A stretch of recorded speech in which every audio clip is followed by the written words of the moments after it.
नमस्कार। Justice for Nirbhaya में आप सबों का स्वागत है। और आज हम जस्टिस फॉर निर्भया में जिस सनसनीखेज खुलासे की चर्चा करने जा रहे हैं उससे पहले जरा एक बात कह देते हैं। संतोष का मतलब है खबर और खबर का मतलब है संतोष। आज सभी अखबारों के फ्रंट पेज पर खबर छपी है कि सीबीआई जो है नीट छात्रा में दिल्ली वाली सीबीआई कमान संभाली। ठीक है ना। 19 तारीख को अखबार में जो आज खबर छपी है देख रहे हैं, और मैं 19 तारीख को 19 मार्च मतलब 10 दिन पहले मैंने ये खबर ब्रेक की थी कि सारे की सारी टीम बदल दी गई, दिल्ली की टीम है ये। मेरा सूत्र यही है, मेरा नेटवर्क यही है कि अखबार जिसका एक पूरा नेटवर्क है, पूरे टीम वर्क के रूप के साथ वो लोग काम करते हैं, इसके बावजूद भी ऐसा नहीं है, बहुत खबरें वो भी ब्रेक करते हैं। लेकिन एक है जो अखबार वाले हो चाहे टीवी वाले हो, सबों का समन्वय रहता है। उस वक्त इन लोगों को भरोसा नहीं हुआ कि संतोष जी इतनी बड़ी खबर ब्रेक कर रहे हैं, क्या वाकई में सच है क्या। लेकिन टीम बदलने के पीछे मसला यही है कि जैसे ही पॉस्को कोर्ट का ऑब्जर्वेशन आया, पॉस्को कोर्ट ने जो टिप्पणी की, उसके बाद आयु बदलना ही था, महिला को आयु बनानी थी, पॉस्को एक्ट में ये प्रावधान है, तो पूरी टीम को बदल दी। हालांकि अनुसंधान की दिशा में कोई बदलाव नहीं आया। यह टीम भी मानती है कि मनीष रंजन का इस केस से कोई लेना देना नहीं। यह टीम भी मानती है कि लड़की सुसाइड की है। यह टीम भी मानती है कि सुसाइड की वजह परिवार है। यह टीम भी मानती है कि ट्रीटमेंट के दौरान या मुकदमों के दौरान जहां कहीं भी जो दिख रहा है उसके पीछे एक बड़ी वजह गोतियारो है, जो हम बार बार कहते हैं। मुकदमा में 6 तारीख को वो एडमिट होती है और 9 को मुकदमा होता है।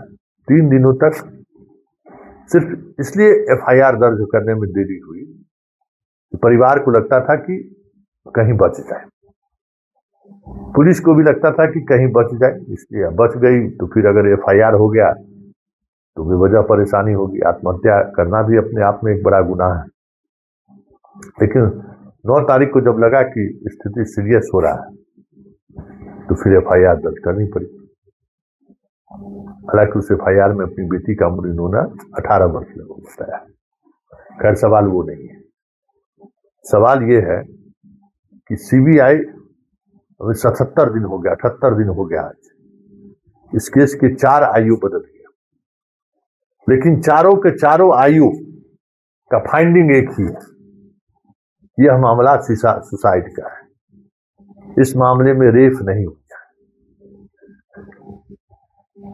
12 डॉक्टर इस लड़की का ट्रीटमेंट किया, सहजानंद से लेके प्रभात हॉस्पिटल से लेके मेदांता तक 12 डॉक्टर। लेकिन किसी डॉक्टर ने रेप की चर्चा तक नहीं की है, जबकि हर डॉक्टर ने इसका ट्रीटमेंट किया है। समझ में आ रहा है? किसी ने पोस्टमार्टम में ये बातें सामने आई, वो भी सीधे तौर पर उन्होंने भी संभावना जताई और बहुत सारे शरीर में खरोंच क्या क्या क्या क्या की चर्चा की। लेकिन इस 12 डॉक्टरों ने में से किसी डॉक्टर ने शरीर के ऊपर खरोंच या उसके सेक्सुअल पार्ट पे कुछ चोट के निशान किसी ने नहीं देखा, सिर्फ पोस्टमार्टम वाला डॉक्टर देखा। और फिर जो कपड़ा देने की बात हुई एफएसएल, कहा जाता है कि वहां भी कुछ गड़बड़ डाला। वहां जो सीमेंट मिला है उसको देखकर भी हैरानी हो रही है लोगों को। तीनों जगह ट्रीटमेंट में कहीं भी उसके बेड पर कोई ब्लड नहीं है, कहीं ब्लड नहीं है। बहुत सारे ऐसे सवाल हैं जिन सवालों को इन 4 आइयों ने अपने अपने तरीके से जांचा है, और चारों के चारों अभी तक फिलहाल अभी तक इसी नतीजे पर है कि निर्भया के साथ कुछ भी गलत नहीं हुआ है, निर्भया ने सुसाइड किया है। तो मामला कहां जा रहा है, किस दिशा की तरफ जा रहा है? उस साजिश की तरफ जा रहा है जिस साजिश के पीछे एक गहरा राज छुपा हुआ है। और सीबीआई अब अनुसंधान की दिशा को उसी तरफ लेकर बढ़ गई है।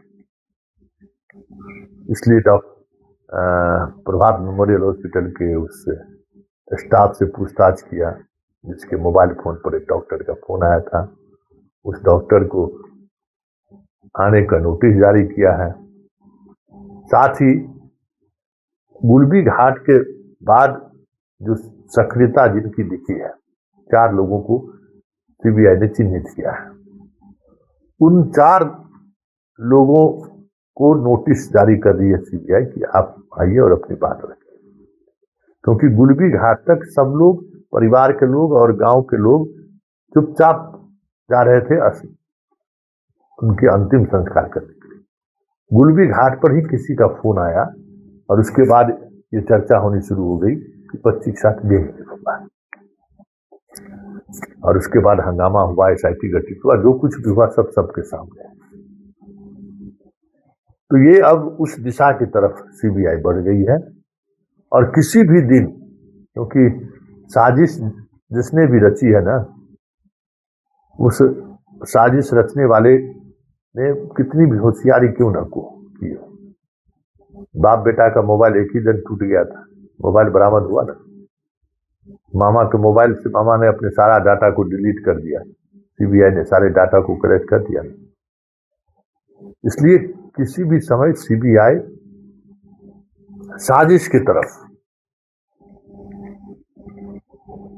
आगे बढ़ेगी और एक बड़ा खुलासा होगा कि कैसे बेटी के सहारे, कैसे बहन के सहारे, मतलब बिहार की बेटी और बिहार के बहन के सहारे उसके परिवार वाले, उसके माँ बाप थे, उसके कुटुंब समाज के लोग, मतलब कुटुंब समाज के लोग तो बहुत कुछ समझ गए, जो महापंचायत कराने वाले लोग हैं, जो बड़ी बड़ी बातें सम्मेलन करा रहे हैं एक छात्रा के इश्यूज को लेकर कि हमें एक रहना है, वो सारे के सारे लोग एक्सपोज होंगे, ये तय दिख रहा है।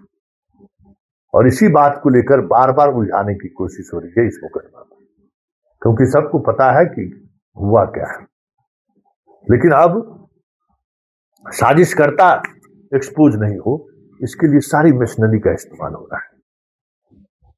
अब अगला निशाना जो बन रहा है जुडिशियरी में इस मामले को कैसे उलझाए, लड़की को न्याय मिले, ये महत्वपूर्ण नहीं है। महत्वपूर्ण है कि इस मामले को कैसे उलझाया जाए। लोअर कोर्ट में पिटीशन, डिस्ट्रिक्ट कोर्ट में पिटीशन, फिर हाई कोर्ट में पिटीशन, हर पिटीशन से सीबीआई से पूछताछ, आप क्या अभी तक कहाँ पहुंचे हैं, क्या किए हैं। तो ये सारी बातें जो चल रही है ना, उसके पीछे वजह एक ऑर्गेनाइज तरीके से कोशिश है कि साजिशकर्ता तक सीबीआई